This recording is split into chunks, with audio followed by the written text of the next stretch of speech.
नमो सिद्धाणं नमो आयरियाणं नमो वज्रायाणं नमो लोये सब्बसाहुणम्।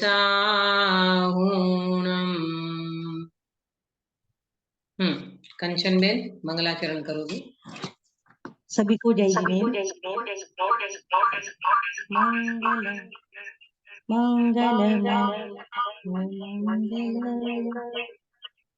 मंगलमय मंगल करण वीतराग विज्ञान नमो ताते भले अरहंतादि महान करि मंगल करि हो महा ग्रंथ कर्ण को दाते मिले समाज सब पावे निज पदराय। बहुत सुंदर मंगलाचरण किया आपने। थोड़ा कुछ डिस्टरबेंस लग रहा था। हाँ, थोड़ा आवाज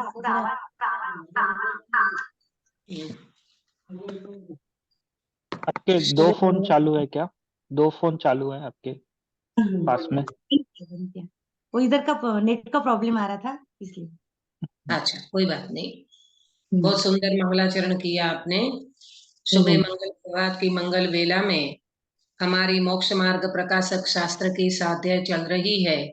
इसमें हम अरहंतों को स्वरूप देख चुके, अभी हम सिद्धों का स्वरूप देख रहे हैं। देखो, ये नमस्कार मंत्र को वास्तव में पंच परमेष्टि भगवान को नमस्कार कब कहलाएगा? जब हम उनका पूर्ण स्वरूप यथार्थ स्वरूप समझेंगे और समझ करके फिर ऐसे अपने स्वभाव का आश्रय करेंगे, तब हम वास्तव में पंच परमेष्टि भगवान को यथार्थ वंदन हमारा पहुंचेगा। अब सिद्धों के स्वरूप की चर्चा जो कल की थी, 2 मिनट इसकी चर्चा को दोहरा के फिर आगे की चर्चा को आगे बढ़ाएंगे। क्या है? सिद्धों के स्वरूप को ध्याते हैं, है ना? क्योंकि सिद्ध भगवान ऐसे कोई मूर्त रूप नहीं है जो आंखों से दिखाई दे। ये अरूपी आत्मा है, तो उनका ध्यान किया जाता है ना? आत्मा प्रदेश है उनके अकेले, और पूरा भगवान आत्मा है अंदर में, तो उनका ध्यान किया जाता है ना? ऐसे सिद्ध भगवान के स्वरूप का और ध्यान हमेशा पूर्ण पुरुष का होता है। ये हमारे आदर्श हैं। हमें वास्तव में ये पद को प्राप्त करना है, इसीलिए सिद्धों का ध्यान करने को कहा। ग्रस्त अवस्था को त्यागते हैं मुनि धर्म को अंगीकार करके। मुनि धर्म माने शुद्ध उपयोग, है ना? शुद्ध उपयोग के बिना वास्तव में देखा जाए तो केवल ज्ञान की प्राप्ति नहीं होती। 3 कसाई चौकड़ी का अभाव होता है, तब शुद्ध उपयोग होता है। ऐसे मुनि धर्म को साधन करके घाती कर्म जो 4 हैं उनका नाश होने पर क्या होता है? अनंत चतुष्ट का भाव प्रकट करके, अनंत ज्ञान दर्शन सुख और वीर्य, इसको प्रकट करके कुछ काल पीछे, यहाँ पर कल हमारी चर्चा हुई थी, किसी को अच्छी तरह से समझ में नहीं आई हो तो मैं अभी और क्लियर कर देती हूँ। कुछ काल पीछे का मतलब क्या? कुछ काल पीछे माने केवल ज्ञान होने के बाद की बात है। ध्यान से सुनना, नोट करना। ये सारे मैं आपको पूछने वाली हूँ जब अपन इसकी वो एग्जाम लेंगे तब। हाँ, अच्छे से लिख लेना, नोट कर लेना। कुछ काल पीछे माने केवल ज्ञान होने के बाद जब तक सिद्ध नहीं होते हैं तब तक का पीरियड के काल की बात है। तो अब कोई मिनिमम इसका समय बताया अंतर मुहूर्त का। कोई जीव अगर सामान्य केवली जो होते हैं उनका तो अंतर मुहूर्त में वो जीव मोक्ष में जा सकते हैं। तीर्थंकरों के लिए हमने कितना काल बताया था मिनिमम? कि केवल ज्ञान के बाद तीर्थंकर कितने समय तक उनको कंपलसरी रहना पड़ता है? 3 साल। कोई बताएगा? 3 हाँ, साल। 3 साल, 3 वर्ष उनके लिए कंपलसरी है। क्योंकि इतनी उत्कृष्ट पुण्य प्रकृति बांधी है तो धर्मोपदेश उनका होगा, है ना? तीर्थंकर का तो ओम ध्वनि कीर्ति है, धर्मोपदेश होता है, इसलिए उनके लिए तो 3 साल कंपलसरी। फिर मिनिमम अंतर मुहूर्त का काल और उत्कृष्ट काल जो बताया था, 1 कोटि पूर्व 1 करोड़ पूर्व में 8 वर्ष कम अंतर मुहूर्त का काल। बराबर। अब इसको समझो कि कोई जीव 8 वर्ष में सम्यक दर्शन से लेकर केवल ज्ञान की प्राप्ति कर ली, है ना। 8 साल में वो जीव ने मुनि दीक्षा अंगीकार करके केवल ज्ञान की प्राप्ति कर ली। बराबर। तो केवल ज्ञान का समय कितना गिना जाएगा गिरीश भाई?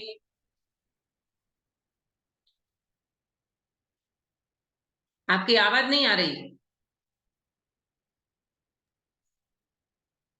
नहीं, वापस क्वेश्चन पूछो। मैं ये पूछ रही हूँ कि जैसे कोई जीव ने 8 साल में वो जीव ने केवल ज्ञान को प्राप्त कर लिया। 8 साल की तो है ना, 8 साल से पहले कुछ नहीं होना है। 8 साल में उस जीव ने एक अंतर मुहूर्त में सारी प्रक्रिया कर ली, है ना। सम्यक दर्शन से लेकर के केवल ज्ञान की प्राप्ति कर ली। अब उस जीव का मैक्सिमम टाइम कितना रहेगा केवल ज्ञान के बाद? केवल ज्ञान के बाद मैक्सिमम टाइम, हाँ, 1 करोड़ पूर्व आयु है ना मैक्सिमम। -8 साल में। माइनस बोलो ना, 1 करोड़ पूर्व -8 वर्ष अंतर मुहूर्त कम। भावना जी आया ना समझ में? तो ये केवल ज्ञान होने के बाद की बात है।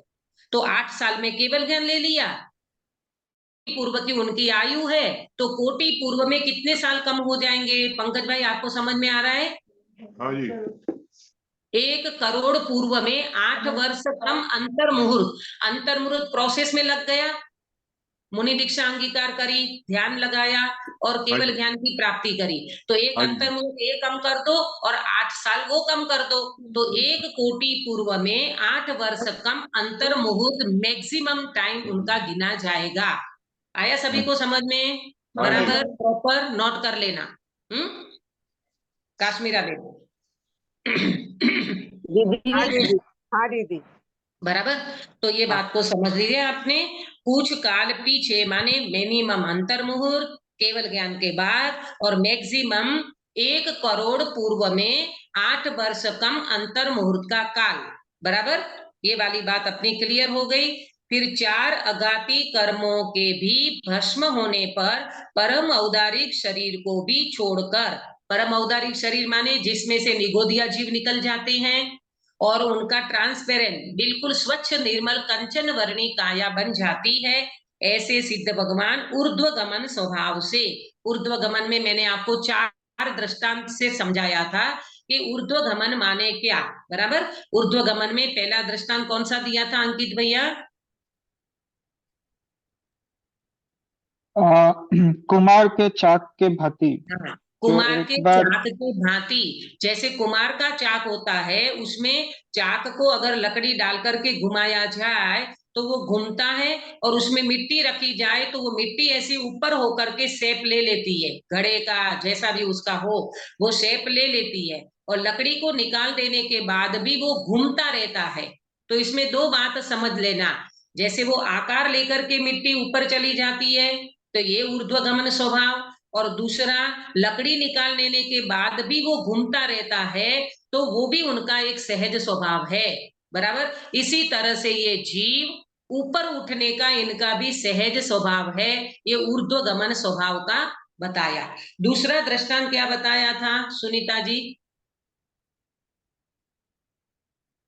सुनीता जी दूसरा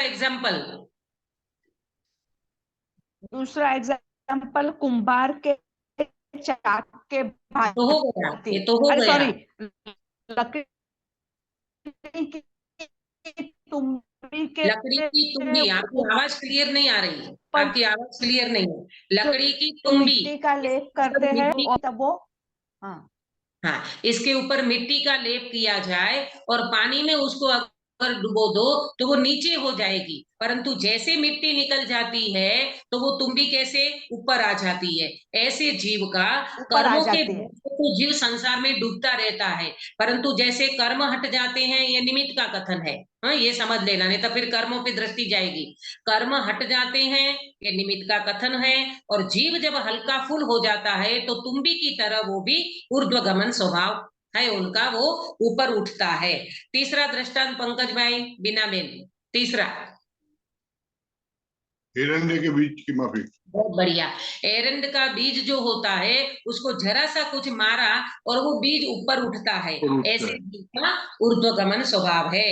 और चौथा कंचन बेन, चौथा। अग्नि की शिखा। हाँ, अग्नि की शिखा, अग्नि की लो हमेशा ऊपर उठती है, ऐसे ये जीव का स्वभाव ऊर्ध्वगमन करने का है। बराबर। ये चार दृष्टांत के माध्यम से ऊर्ध्वगमन स्वभाव को समझा। अब क्या होता है, लोक के अग्रभाग में जाकर विराजमान हुए।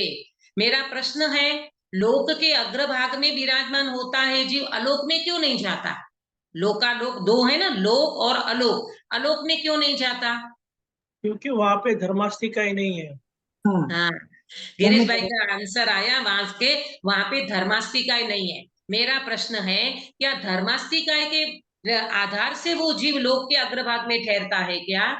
नहीं, धर्मास्तिकाय निमित्त बनता है जीव। हाँ, योग्यता तो उसकी। मात्र निमित्त कहलाता है, समझना बात को, नहीं कर ये श्वेतांबर लोक में ये बात बहुत चलती है, धर्मास्तिकाय नहीं है इसलिए भगवान आलोक में नहीं जाते, ऐसी बात बिल्कुल नहीं है। निमित्त का कथन माने निमित्त अकर्ता होता है। हाँ, ये जरूर है कि धर्मास्तिकाय नहीं है इसलिए नहीं जाते, ये बात नहीं है। लोक का जीव लोक में ही रहता है, ये नियम है, उसकी योग्यता, उस जीव की योग्यता। लोक का जीव या लोक का पदार्थ लोक में ही रहता है, ऐसी ही उनकी योग्यता है, वो आलोक में नहीं जाएगा। ठीक है। अब लोक के अग्रभाग में जाकर विराजमान हुए। कल मैंने आपको बताया था कि सिद्ध भगवान सिद्ध शिला में नहीं है, सिद्ध भगवान सिद्ध क्षेत्र के ऊपर 12 योजन के ऊपर, जहां पर तनुवात वलय है, ऐसे वहां सिद्ध भगवान विराजमान है। हाँ, ये नोट करना, सिद्ध शिला में नहीं, सिद्ध क्षेत्र से ऊपर तनुवात वलय में सिद्ध भगवान विराजमान है। तो सबके सिर कैसे और सबके पैर कैसे? एक साथ में रहते हैं। सिर सबके एक से रहेंगे, पैर में अंतर पड़ेगा, कोई 5 फुट 7 फुट के, कोई 500 धनुष के, कोई 525 धनुष के, तो वो अंतर पड़ेगा। और छद्मस्त जीव का क्या समान होगा? पैर से पैर हमारा नीचे रहता है, पैर समान होगा और हाइट सबकी अलग अलग होगी। बराबर। छद्मस्त जीव का ये अंतर पड़ जाता है। अंकित भैया समझ में आ रहा है? अक्षा क्यों नहीं दिख रही? अक्षा, अक्षा का दूसरा क्लास है, कॉलेज का क्लास है, वो सुनती है कि नहीं बाद में? हाँ हाँ। हाँ, क्योंकि उसका तो मुझे विकल्प था, उनके लिए ही तो मेरा ये था कि भाई उनको भी अच्छी तरह से सब चीजें समझ में आ जाए। हालांकि सभी जीवों के लिए विकल्प तो रहता है, पर खास करके वो नया जीव है तो ऐसा लगता है कि प्रॉपर उनको देव शास्त्र गुरु का श्रद्धान और ये मार्ग समझ में आ जाए, ये भावना रहती है। ठीक है। देखो दीदी 3 वलय कौन से है? तनुवात सबसे हाँ, ऊपर होता है, पहला घनोदधि वलय और नीचे नीचे, फिर दूसरा पहला घनोदधि, फिर घनोदधि, फिर घनवात, घनवात धन्यवाद। और फिर तनुवात। तो ये पतलो वायु, पतला वायु, घनोदधि माने उदधि माने पानी, जैसे जमा हुआ पानी हो ना, इसको घनोदधि कहते हैं। फिर घनवात, वायु और पानी मिक्स होकर के, और फिर तनुवात माने पतला वायु। ऐसे 3 आते हैं वलय। आप सिद्ध दर्शन देखा क्या? सिद्ध दर्शन किसने देखा? मैंने कल बोला था ना, YouTube पे सिद्ध दर्शन बोलोगे ना तो उसमें पूरा 3 वात वलय आपको दिखेगा, और वो लास्ट वाला है ना, वो पिंक सिद्धालय कलर दर्शन बोलेंगे तो आता है। है। सिद्धालय दर्शन बोलेंगे ना तो आता है, सिद्ध तो दर्शन देख में नहीं लेना आता। उसको, है ना, आनंद लेना थोड़ी देर, बहुत मजा आएगा। वो तनुवात वलय है ना, उसमें पिंक कलर के फिर सिद्ध भगवान व्हाइट कलर के सिद्ध भगवान, दिखेंगे, हाँ। इतने इतने इतने बहुत बहुत बहुत सिद्ध भगवान आपको दिखेंगे। हाँ, अभी तो मजा ले लो, नंदीश्वर द्वीप का और भी सिद्ध बहुत होंगे तो अच्छा सिद्ध है। हो जाएंगे। हाँ, नंदीश्वर द्वीप का भी बहुत अच्छे से एक्सप्लेन किया है। ऐसा देखना चाहिए। और फालतू की चीजें देखते हो, इससे अच्छा ये देखना वीडियो चाहिए तो जिससे अपना भाव भी अच्छे रहें। अब आगे बढ़ते हैं। आज मुझे आचार्य उपाध्याय साधु का भी स्वरूप लेना है। वहां जिनको समस्त पर द्रव्यों का संबंध छूटने से मुक्त अवस्था की सिद्धि हुई, किसको? सिद्ध भगवान। सिद्ध भगवान को। तथा जिनके चरम शरीर से किंचित न्यून पुरुषाकारवत आत्म प्रदेशों का आकार अवस्थित हुआ। चरम शरीर माने ये लास्ट वाला जो शरीर था ना पुरुष पर्याय में, है ना, उनको छोड़ के किंचित न्यून का मतलब ये स्पेस है ना जो खाली जगह, वो सब निकल जाएगी और आत्म प्रदेशों का पुरुषाकार हो जाएगा। यहाँ पुरुष आकार से कल बात बताई थी कि पुरुष ही मोक्ष जाता है, स्त्री की मुक्ति नहीं होती। और मलिनाथ भगवान को स्त्री पने जो केवल ज्ञान और तीर्थंकर कहते हैं वो बात ठीक नहीं है, वो समझ लेना। फिर आत्म प्रदेशों का आकार अवस्थित हुआ, आत्म प्रदेशों का आकार बन गया, है ना। देखो कल मैंने बात बताई थी कि सिद्ध भगवान निरंजन निराकार हैं, तो सिद्ध भगवान निराकार हैं तो ये बात भी ठीक है, और सिद्ध भगवान को आकार है तो ये बात भी ठीक है। तो दोनों बात कैसे समझना? माने उसका प्रदेशों के हिसाब से देखेंगे तो आकार है। हाँ बहुत बढ़िया, प्रदेशों की अपेक्षा से आकार है, और पुद्गल जैसा शरीर जैसा कोई आकार नहीं है, बराबर। अपने को ये शरीर जैसा आकार लेंगे तो वो नहीं है, ये तो अंत में जो पुरुष आकार उनकी जो अवस्था रही ना, खड़गासन या पद्मासन, तो उसमें कोई व्यक्ति ऐसे ध्यान लगा के बैठे हैं, उनका पुरुष आकार रूप उनका शरीर है, तो यहाँ से आत्म प्रदेश इसी आकार में लेकर के वहां विराजमान हो जाएगा। बराबर आया है सभी को समझ में? देखो एक एग्जाम्पल दे दूं तो आपकी बात और क्लियर हो जाएगी। जैसे हमारी महिलाएं भोजन बनाती है, बराबर, भोजन बनाते हो ना, तो दाल चावल सब्जी रोटी बनाई, बराबर, थोड़े से चावल बच गए एक कटोरी, वो एक कटोरी चावल वेस्टेज नहीं करना है, शाम को इसका यूज करना है, तो आप क्या करोगे, एक कटोरी में उसको निकाल लोगे, बराबर। अब बीच में गैप पड़ गया 5-6 घंटे का, फिर शाम को 5 बजे चौगियार करना है, तो 5 बजे आपने वो कटोरी में जो चावल रखा था वो चावल आपने लिया। आप देखना बिना मेल, वो जो चावल कटोरी में रखा था वो चावल का कुछ आकार बन जाता है। कैसा बनेगा आकार? जो रखेंगे कटोरी के जिसमें रखा कटोरी है का आकार, कश्मीरा बेन बोले कटोरी के आकार जैसा, तो वास्तव में वो चावल का आकार है कि कटोरी का आकार है, क्या है वो? चावल का ही आकार, चावल का, है ना। तो इसी तरह ये अपने कहें ये तो चावल का आकार है, ये तो कटोरी का आकार है, लेकिन जिस कटोरी में चावल रखा गया उसका आकार वो धारण कर लेता है। इसी तरह ये अंत में जो पुरुष आकार कहा ना, तो इसके आकार रूप वहां सिद्ध भगवान विराजमान हो जाते हैं, बराबर। एक देश दृष्टांत होता है, गम्य है ना। हाँ केवल ज्ञानी जो होते हैं उनको दिख रहा है, दिख सकते हैं। हाँ, केवली भगवान को आत्म प्रदेश बिल्कुल क्लियर दिखते हैं, अणु परमाणु सब कुछ भगवान को दिखता है। इसीलिए निचली भूमिका में वेतन प्रत्यक्ष होता है और ऊपर प्रदेश प्रत्यक्ष। ये कल में सकल बोलती थी वो बराबर नहीं है। निचली भूमिका में ज्ञानियों को आत्मा वेतन प्रत्यक्ष उसका फीलिंग कर लेते हैं, और ऊपर जब केवल ज्ञान हो जाता है तब आत्मा साक्षात दिखता है, उसको कहेंगे प्रदेश प्रत्यक्ष। क्या बोला? प्रदेश प्रत्यक्ष। एक होता है वेदन प्रत्यक्ष, एक होता है प्रदेश प्रत्यक्ष। उनको वेदन पूर्वक प्रदेश भी प्रत्यक्ष दिखने लगते हैं, बराबर। आगे बढ़ेंगे। तथा जिनके प्रतिपक्षी कर्मों का नाश हुआ, प्रतिपक्षी माने अघाती कर्म, जो 4 अघाती कर्म थे वो नहीं,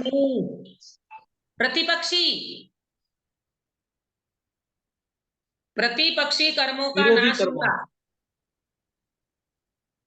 बोलो भावना बेन। जो आत्मा के गुणों का घात कर रहे थे, यानी घाती कर्म।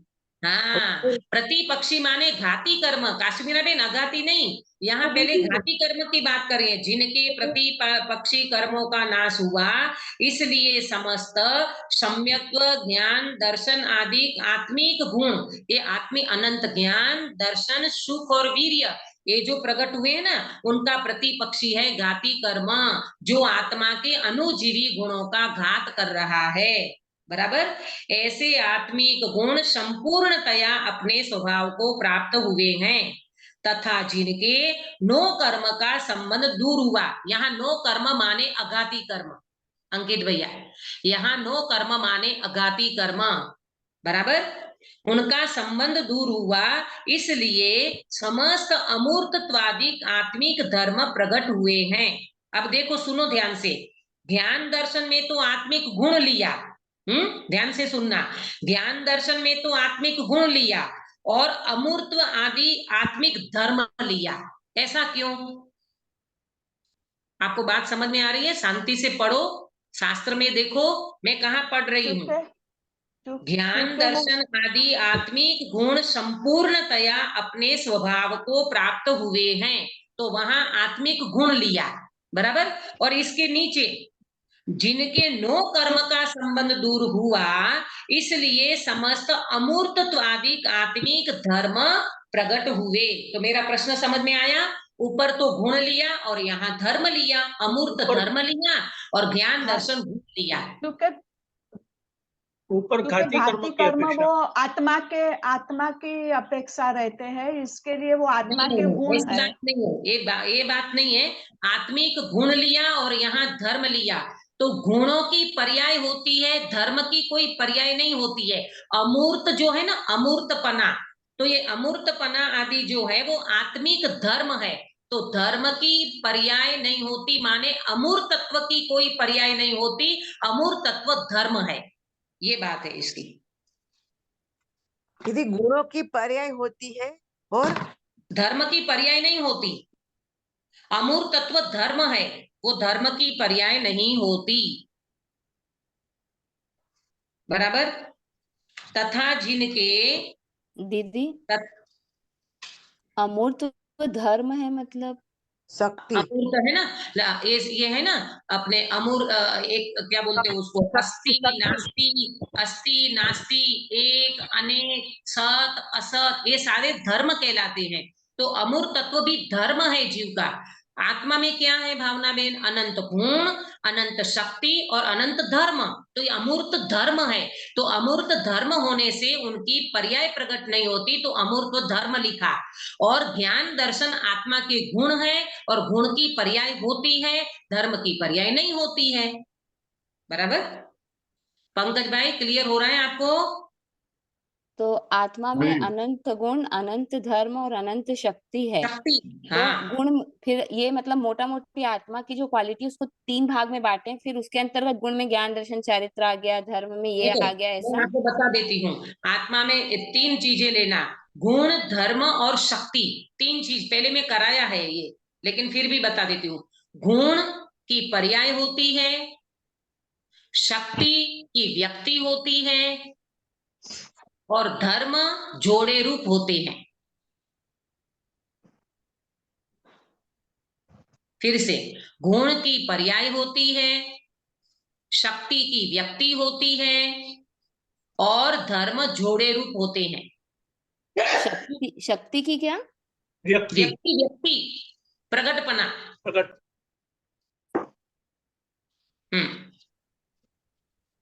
ठीक है, आगे बढ़िए। तो क्या हुआ?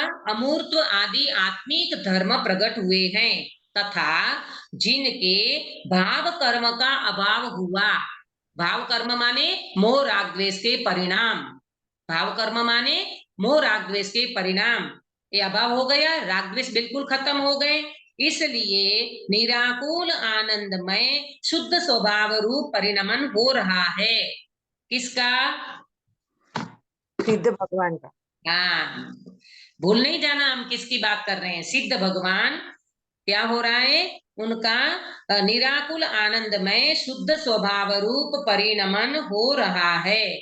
अब समझना कि ये जो यहाँ ये कहा कि सिद्ध भगवान का परिणमन हो रहा है, शुद्ध स्वभाव रूप परिणमन हो रहा है, तो सिद्ध भगवान में भी पर्याय होती है, उत्पाद व्यय होता है, इससे ये निकलता है भाव। परिणमन हो रहा है, परिणमन माने पर्याय, परिणमन माने उत्पाद व्यय। तो सिद्ध भगवान में कौन सा उत्पाद व्यय होता है, मुझे समझाओगे आप?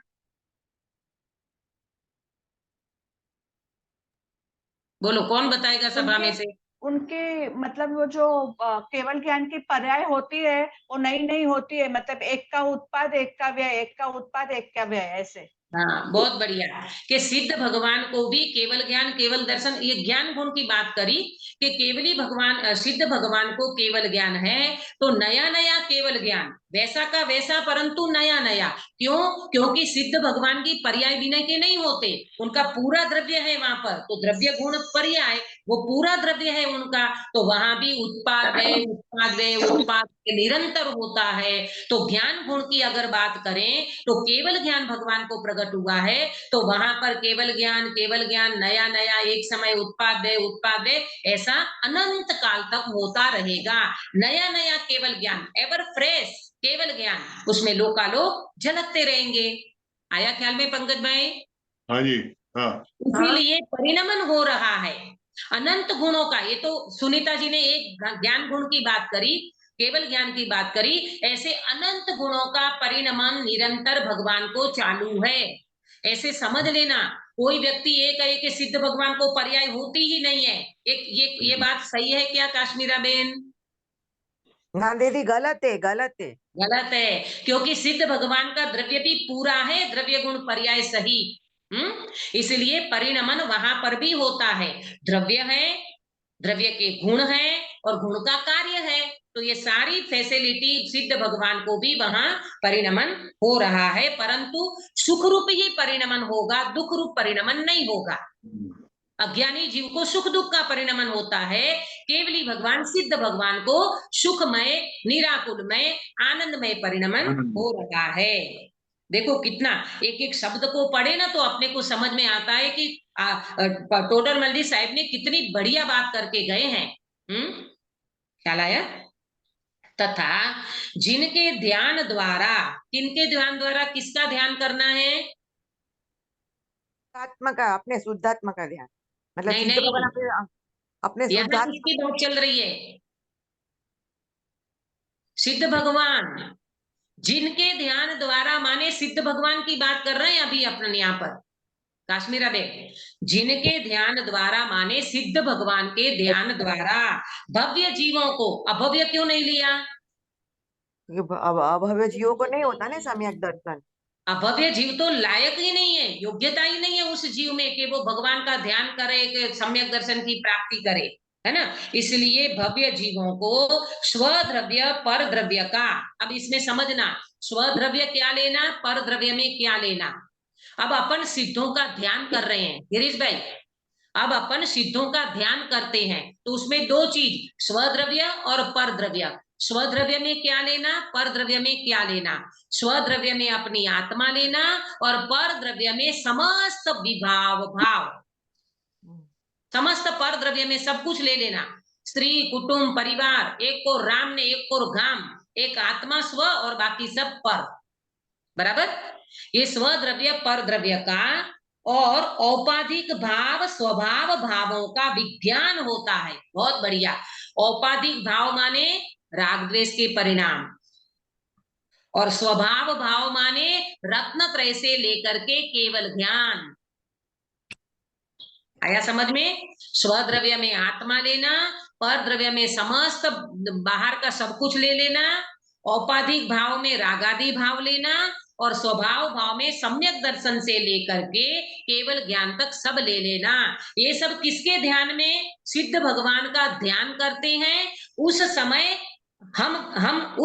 हम सिद्धों का ध्यान करके अपनी आत्मा पे आ जाते हैं। तब ऐसा महसूस करता है जीव, अरे रे प्रभु, जो सिद्ध में नहीं है वो मेरे में नहीं। सिद्ध भगवान में कर्म नहीं, शरीर नहीं, कसाय नहीं, तो मेरे में भी नहीं। सिद्ध भगवान में राग द्वेष नहीं, तो मेरे में भी नहीं है। इस तरह का ध्यान करके ये जीव क्या करता है? स्वभाव भावों का विज्ञान होता है। ऐसे सिद्धों का ध्यान करते हुए वो जीव अपना आश्रय कर लेता है। कंपैरिजन किया ना, जो सिद्ध में नहीं वो मेरे में नहीं, सिद्ध भगवान में पर नहीं तो मेरे में पर नहीं, सिद्ध भगवान में राग द्वेष नहीं तो मेरे में भी नहीं। तो फिर आश्रय किसका लिया? सिद्धों का लक्ष्य छूट गया, यहाँ भगवान अपना आत्मा का लक्ष्य हुआ, और वहां जीव को रत्नत्रय की प्राप्ति हो जाती है। ये कमाल है सिद्धों का ध्यान करने का। आया समझ में सभी को? हाँ दीदी, हाँ बराबर। अब अपन वो भक्ति बोलते हैं ना, सिद्धों से मिलने का मार्ग ध्यान है, अपने पास आने का मार्ग ध्यान है। बोलो सिद्धों से मिलने का मार्ग ध्यान है, अपने में समाने का मार्ग ध्यान है। ये है सिद्ध भगवान का ध्यान। ये सिद्ध भगवान का ध्यान करो और भगवान को देखो, भगवान तुम्हारे में जो नहीं वो मेरे में कैसे। तो भगवान में जो नहीं है उसको तो बात कर देना, और भगवान में जो है वो हमारे में देखना, अपने में देखना। तो अपने में क्या है और क्या नहीं है। राग द्वेष नहीं है, पर द्रव्य नहीं है, शरीर कर्म कषाय नहीं है, तो मेरे में भी नहीं है। और मेरे में क्या है, अनंत ज्ञान, दर्शन, सुख, वीर्य। जो सिद्ध भगवान परिपूर्ण है वैसा मैं भी परिपूर्ण चैतन्य तत्व हूँ। ऐसा जब जीव अपना आश्रय करता है फिर सिद्धों का लक्ष्य छूट जाता है, सिद्ध स्वरूपी भगवान आत्मा का लक्ष्य होता है। इस प्रकार का विज्ञान, विशेष ज्ञान प्रकट होता है। ये है ध्यान की प्रयोग, ये है ध्यान का प्रयोग। ये सिद्धों के साथ, इसीलिए सिद्धों का ध्यान करने को कहा। बराबर, यहां तक समझ में आया सभी को। आगे बढ़ेंगे। जिसके द्वारा उन सिद्धों के समान स्वयं होने का साधन होता है। ये साधन, सिद्ध भगवान साधन कब कहलाएंगे कि जब अपनी आत्मा का उन सिद्धों के समान स्वयं होने का साधन होता है। सिद्ध भगवान तो निमित्त रूप से हुए, हमारे निमित्त रूप से साधन कहलाए। और जब जीव अपना ध्यान करता है, अपने आत्मा का आश्रय करता है, तब सिद्धों पे उपचार आता है, वो साधन व्यवहार से कहलाते हैं। इसलिए साधने योग्य जो अपना शुद्ध स्वरूप, उसे दर्शाने को प्रतिबिंब समान है। कौन भावनाबेन, कौन प्रतिबिंब समान है? सिद्ध भगवान। हाँ, सिद्ध भगवान। जैसे दर्पण में आईने में आप क्या देखते हो, अपना चेहरा देखते हो। तो दर्पण आपके लिए प्रतिबिंब बताता है ना, अपना प्रतिबिंब। ऐसे सिद्ध भगवान हमारे प्रतिबिंब के समान है। सिद्ध भगवान हमारे प्रतिबिंब के समान है। तो उसमें हमको हमारे ज्ञान दर्पण में फिर यहाँ आना, अपने ज्ञान दर्पण में वास्तव में ज्ञायक दिख रहा है, और ये सिद्ध भगवान में हमारा सिद्ध स्वरूप दिख रहा है। गिरीश भाई, कौन दिख रहा है सिद्ध भगवान में? अपना स्वरूप दिख रहा है। अपना स्वरूप दिख रहा है। जैसे दर्पण में चेहरा दिखता है, ऐसे सिद्ध भगवान में हमारा स्वभाव दिखता है। तब ये हमारे प्रतिबिंब के समान बनेंगे। तथा जो कृत्य हुए हैं, कृत्य का मीनिंग नोट कर लो। कृत्य माने क्या? कृत माने कार्य, कृत माने कार्य, कृत्य, इस दो को अलग करेंगे। कृत माने कार्य और कृत्य माने कर लिया है। कृत माने कार्य और कृत्य माने कर लिया। तो क्या कर लिया? कृत्य हो गए। सिद्ध भगवान कृत्य हो गए। तो जो कार्य करना था वो कर लिया। कौन सा कार्य कर लिया कंचन बेन? सिद्ध बनने का। हाँ, सिद्ध बनने का कार्य कर लिया, मोक्ष जाने का कार्य कर लिया, सिद्ध दशा प्रकट होने का कार्य कर लिया। इसलिए कृत्य हुए हैं। अपन जैसे घर में बहुत काम होता है ना, फिर काम पूरा हो जाता है ना, तो अपन कहते हैं ना, आज तो कृत्य हो गए, सारा काम हो गया अपना, पूरा काम हो गया अपना, है ना। ऐसे सिद्ध भगवान मोक्ष दशा का सारा कार्य कर लिया। इसीलिए ऐसे ही अनंत काल पर्यंत रहते हैं। अब कितना समय रहेंगे अंकित भैया? अमेरिका कितना समय रहोगे? और सिद्ध भगवान तो अनंत काल तक रहेंगे। हाँ, हमारा तो मत पूछो दीदी, हमें नहीं पता, लेकिन सिद्ध भगवान तो अनंत काल रहेंगे। बोलते हैं ना अपन, रहिए अनंत काल यथा तथा शिव परिणय, 6 ढाला में, रहिए अनंत काल। कितना काल रहेंगे सिद्ध भगवान? नोट कर लेना, भूत काल में जितना काल निकाला है ना, उनसे अनंत अनंत अनंत अनंत अनंत अनंत गुणा काल सिद्धालय में निकालेंगे। कुछ अंतर समझ में आया? भूतकाल में कितना समय निकाला पंकज भाई? भूतकाल में कितना समय निकाला हमने?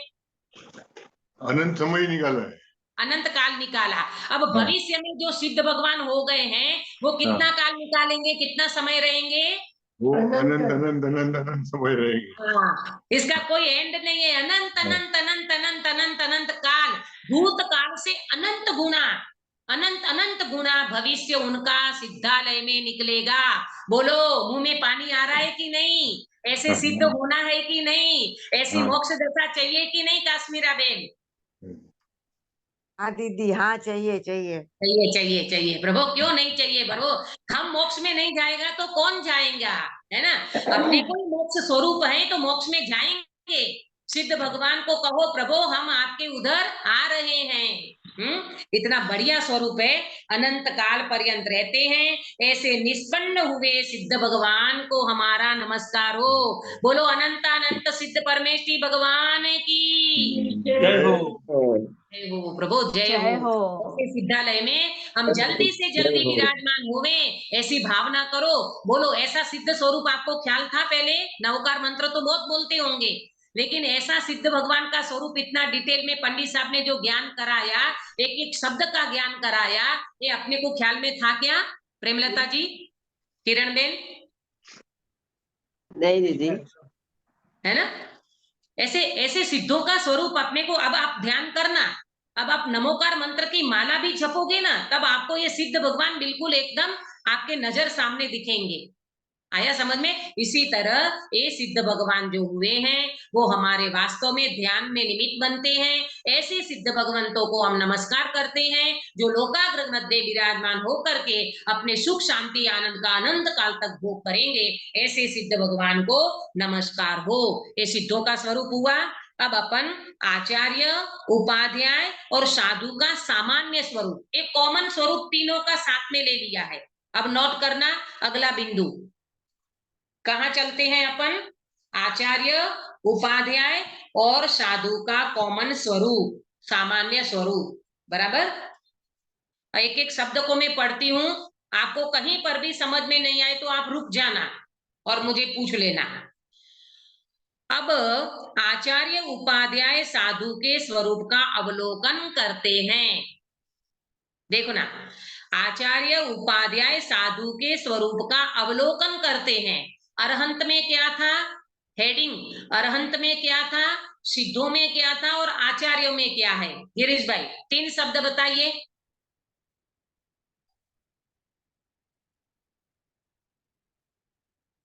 आवाज नहीं आ रही। क्या? आचार्य, अरहंत में हेडिंग में क्या था? अब अरहंत भगवान में अनंत क्या? भगवान का स्वरूप। विचार विचार करते हैं। हाँ, अनंत भगवान का विचार करने को विचार लिखा करते था। हैं, सिद्धों का ध्यान ध्यान ध्यान करते हैं। विचार करते हैं और सिद्धों में ध्याते हैं। हाँ, साधु के स्वरूप का और विरागी और अवलोकन करते हैं। अवलोकन करते हैं। अवलोकन, ये 3 शब्द पे ध्यान दो। अरहंत में विचार शब्द आया, सिद्धों में ध्यान आया, ध्याते हैं माने ध्यान करते हैं, और आचार्य, उपाध्याय, साधु में क्या बोला? अवलोकन। गिरीश भाई, आपको नहीं है, शास्त्र नहीं है सामने? नहीं, सामने शास्त्र है, वो हम स्विच करते रहते हैं, कंप्यूटर में देखते हैं। मतलब ठीक है, अवलोकन माने देखना। अवलोकन का मीनिंग नोट करो, अवलोकन माने देखना।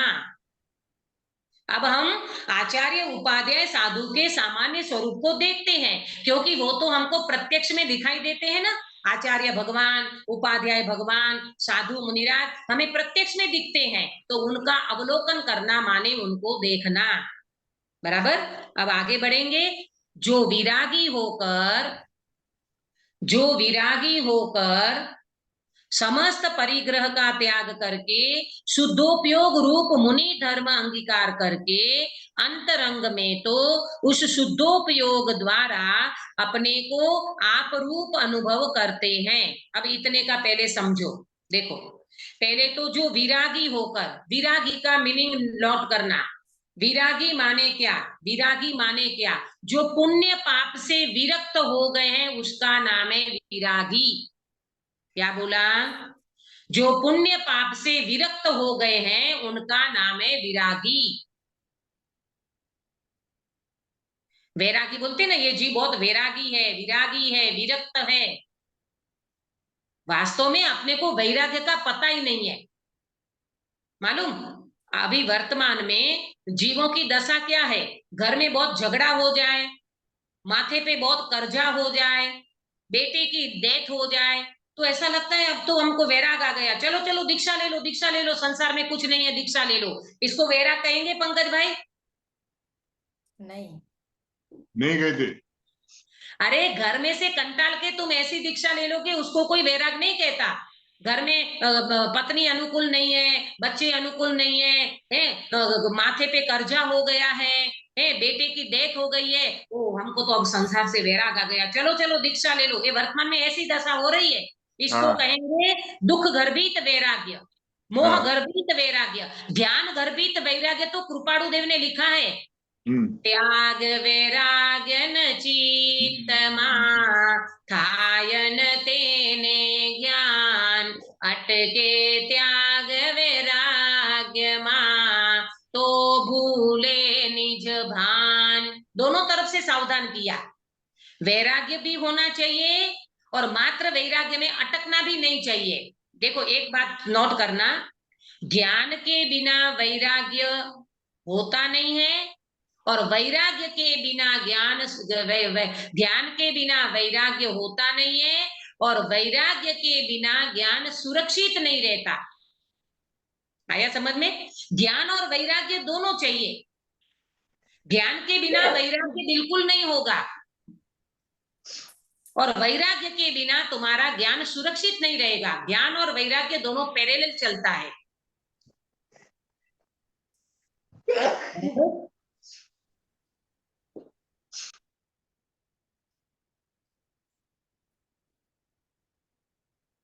बराबर?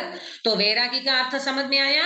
वैरागी होना माने पुण्य पाप से विरक्त हो जाना, है ना? पुण्य पाप से विरक्त हो जाना। न पुण्य में वो जीव संतुष्ट होता है, न पाप में वो जीव दुखी होता है। पुण्य में सुखी नहीं होता, पाप में दुखी नहीं होता, दोनों में मध्यस्थ हो जाता है, उसका नाम है विरागी। फिर समस्त परिग्रह का त्याग करके, है समस्त परिग्रह का त्याग करके शुद्धोपयोग रूप मुनि धर्म अंगीकार करके। देखो गिरीश भाई, शुद्धोपयोग कंपलसरी है, मुनि दीक्षा अंगीकार करो तो। शुद्धोपयोग के बिना, हाँ बोलिए भाई, क्या प्रश्न है आपका? जय जिनेन्द्र दीदी, बोलिए। ये जो ज्ञान वैराग्य के लिए जो ज्ञान है वो तो सम्यक ज्ञान नहीं अपने को। क्या? जो ज्ञान जो वैराग्य प्राप्त होता है उस वक्त जो मुनि धर्म अंगीकार करने के लिए या घर से गृहस्थ से अलग होने के हिसाब से, तो उसमें जो सम्यक ज्ञान तो प्राप्त नहीं हुआ अपने को, तो भी वो ज्ञान कैसा समझना फिर? हाँ, बहुत अच्छा प्रश्न है आपका कि वो कोई जीव है जिसको आत्मज्ञान नहीं हुआ और वो ज्ञान प्राप्त कर लिया, तो वो ज्ञान है ना शास्त्र ज्ञान कहलाएगा, वो शाब्दिक ज्ञान कहलाएगा, वो क्षयक्षम ज्ञान कहलाएगा, वो आत्मिक ज्ञान नहीं कहलाएगा। यहाँ तो अंतर में जो पुण्य पाप से विरक्त हो गया वो जीव को सम्यक ज्ञान भी हो गया और अंदर में अपने स्वभाव का मतलब पर से वो विरक्त भी हो गया। तो ये ज्ञान वैराग्य पैरेलल चलता है, साथ में चलता है। आया ख्याल में? बराबर। हाँ, फिर क्या हुआ, मैं ये कह रही थी शुद्धोपयोग रूप मुनि धर्म, ये शुद्धोपयोग नहीं होगा तो उनका मुनि अकेले द्रव्यलिंगी बन जाने से काम नहीं बनेगा। द्रव्यलिंग तो अनंत बार धारण कर लिया लेकिन आत्मज्ञान की प्राप्ति नहीं करी, तो वो जीव नवमी ग्रेविक से भी वापिस लौटता है और नरक निगोद के भव कर लेता है। आया समझ में? इसीलिए शुद्धोपयोग ये वास्तव में काम का है। हाँ बोलिए। शुद्धोपयोग मतलब आत्मा को अनुभव से जान लेना। हाँ, आत्मा का अनुभव करके तीन कसाई चौकड़ी का अभाव होगा। यहाँ पर मुनि है ना, सच्चे आचार्य उपाध्याय मुनि, ये तीन कसाई चौकड़ी के अभाव वाला शुद्धोपयोग है। भावलिंगी संत की बात कर रहे हैं यहाँ पर, अकेले द्रव्यलिंग की बात नहीं है। बराबर। अंतरंग में शुद्धोपयोग द्वारा अपने को आप रूप अनुभव करते हैं। देखो मुनि धर्म अंगीकार करा ना, तो मुनि के भूमिका योग्य उनको ज्ञान भी होना चाहिए, शास्त्र ज्ञान भी। आचार्य उपाध्याय और मुनिराज है ना, उनको शास्त्रों का ज्ञान भी यथार्थ होता है और उतना ज्ञान उनको होना चाहिए। देखो मुनि को अगर प्रॉपर शास्त्रों का ज्ञान नहीं होगा तो श्रावकों को शंका होगी तो किससे पूछेंगे? जैसे अभी आप लोग मेरे से पूछ रहे हो तो मुझे जितना समझ में आता है तब तो मैं आपको बता पाती हूँ ना। इसी तरह आचार्य, उपाध्याय और साधु का जो कॉमन स्वरूप है, आत्मज्ञान के साथ साथ उनको शास्त्रों का ज्ञान भी उतना प्रॉपर होता है कि जिससे वो श्रावकों की शंका का समाधान कर सके। बात समझ में आ रही है? हा? और दूसरी बात, परिग्रह ये है ना, इसमें आया ना कि अंतरंग में तो उस शुद्धोपयोग द्वारा अपने को आप रूप अनुभव करते हैं। ये शुद्धोपयोग के द्वारा अपने को आप रूप अनुभव करते हैं। ये बात को अपने को प्रॉपर समझना होगा कि क्या होता है कि अपने को आप रूप अनुभवते हैं, इसका मतलब वो अकेले 28 मूल गुणों में खुश नहीं होते। हमने तो महाव्रत का पालन कर रहे हैं, हम तो बहुत अच्छा चारित्र पाल रहे हैं, उसमें खुश नहीं होते। वो तो औदैहिक जन्य क्रिया है। आया समझ में? लेकिन अपने आप में अप्रूप अनुभव करते हैं, अपने शुद्धात्मा का वेदन करते हैं, तब उनका मुनि धर्म सच्चा कहलाता है। आया समझ में? इतनी बात समझ में आ गई। अब यहाँ पर अपन विराम लेंगे क्योंकि समय हो गया है। ये आपको समझ में आया?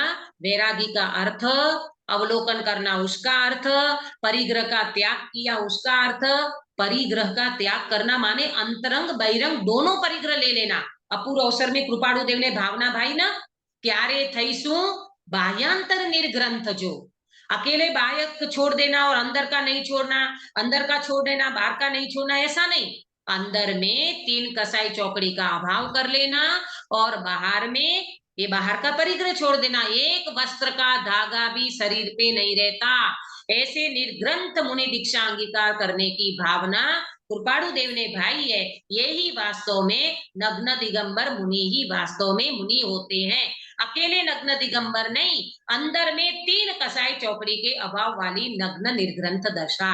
आया समझ में? तो इस तरह से ये हमने बात की आपको। अब कल अपन इसका विशेष स्वरूप लेंगे और इसके बाद आचार्य, उपाध्याय और मुनि का जो पर्टिकुलर उनका स्वरूप लिया है छोटे छोटे, उसमें उसको भी अपन लेंगे। कल अपन इसकी चर्चा करेंगे। आज आपको ये समझ में आया होगा, सिद्धों का स्वरूप हमने क्लियर किया, उनका स्वरूप हमने पूर्ण तरीके से समझा है। और अब आचार्य, उपाध्याय, मुनिराज का सामान्य स्वरूप हम देख रहे हैं। हम अपने जीवन में ये भावना भाएं, प्रभु ऐसे पंच परमेष्ठी भगवंतों को नमस्कार तो करते हैं, परंतु उनको यथार्थ नमस्कार हम अपनी आत्मा का आश्रय करें। ऐसे स्वरूप को समझ करके हम अपनी आत्मा का आश्रय करके मोक्ष मार्ग को हम सब प्रशस्त करें। इस मंगल भावना के साथ बात को विराम देती हूँ। निज निधि निज में बताई यह अनंत उपकार है, इसके लिए जिन वाणी माँ को वंदना शतबार है, वंदना शतबार है। गिरीश भाई कायो सर्व कराई। नमो ओरियंताणं, नमो सिद्धाणं, नमो आयर्याणं, नमो वज्राणं, नमो लोये सब सावणं। नमो ओरियंताणं, नमो सिद्धाणं, नमो आयर्याणं, नमो वज्राणं, नमो लोये सब सावणं। नमो ओरियंताणं, नमो सिद्धाणं, नमो आयर्याणं, नमो वज्राणं, नमो लोये सब सावणं। नमो ओरियंताणं, नमो सिद्धाणं, नमो आयर्याणं, नमो वज्राणं, नमो लोये सब सावणं। नमो ओरियंताणं, नमो सिद्धाणं, नमो आयर्याणं, नमो वज्राणं, नमो लोये सब सावणं। नमो ओरियंताणं, नमो सिद्धाणं, नमो आयर्याणं, नमो वज्राणं, नमो लोये सब सावणं। नमो ओरियंताणं, नमो सिद्धाणं, नमो आयर्याणं, नमो वज्राणं, नमो लोये सब सावणं। नमो ओरियंताणं, नमो सिद्धाणं, नमो आयर्याणं, नमो वज्राणं, नमो लोये सब सावणं। नमो ओरियंताणं, नमो सिद्धाणं, नमो आयर्याणं, नमो वज्राणं, नमो लोये सब सावणं। बोलो अंतर्मुख मुद्राधारी सर्वजिनेन्द्र भगवान की जय जय हो। हो। नित्य बोधिनी द्वादशांगमयी जिनवाणी माता की जय जय हो। हो। 3 कम 9 करोड़ सर्वे वितरागी महामुनि राजों की जय जय हो। हो। परम अहिंसामय वितरागी जैन धर्म की जय जय हो। हो। सभी को जय जिनेन्द्र। जय जिनेन्द्र। जय हो।